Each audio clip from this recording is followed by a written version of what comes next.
Oi, turminha! Boa tarde! Hoje, quarta-feira. Oi, Brian! Oi, Miguel! Oi, João! Oi, Ian! Boa tarde! Olha só, ontem nós conhecemos um amiguinho novo, não foi?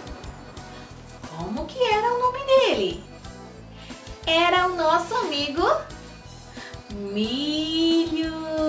Muito bem! Hoje a tia vai mostrar para vocês um outro amiguinho. Olha só! É o nosso amigo Fogueira!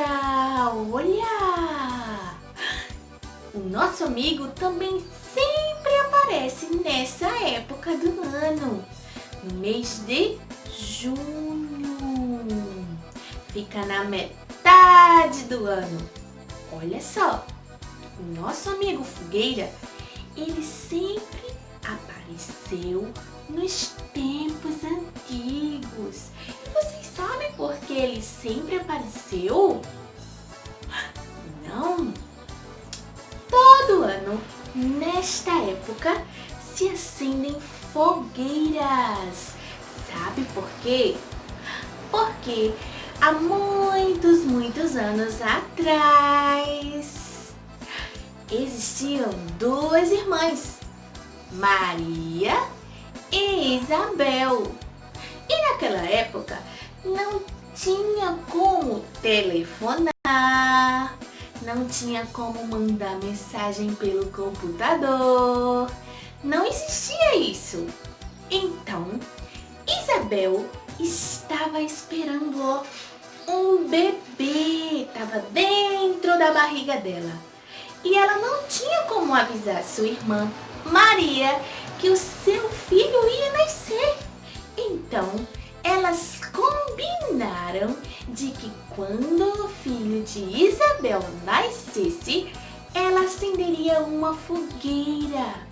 Esse seria o símbolo do nascimento do bebê chamado João Batista.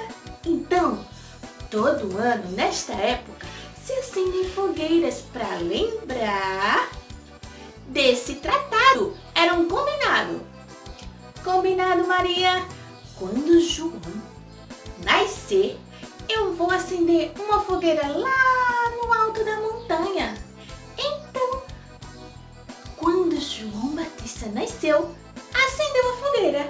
E todo ano se acende essa fogueira para lembrar de João Batista. E existem outros motivos. Um dos outros motivos é porque nesta época do ano, como a tia já falou, os fazendeiros colhem os milhos que foram plantados. Então, acendem as fogueiras para celebrar e avisar para todos que deu tudo certo na plantação. Entenderam? Então, hoje a nossa atividade é acender a nossa fogueira, tá bom? Mas não é com fogo, que é perigoso. Nós vamos colar pedacinhos de papel na nossa fogueira, tá bom?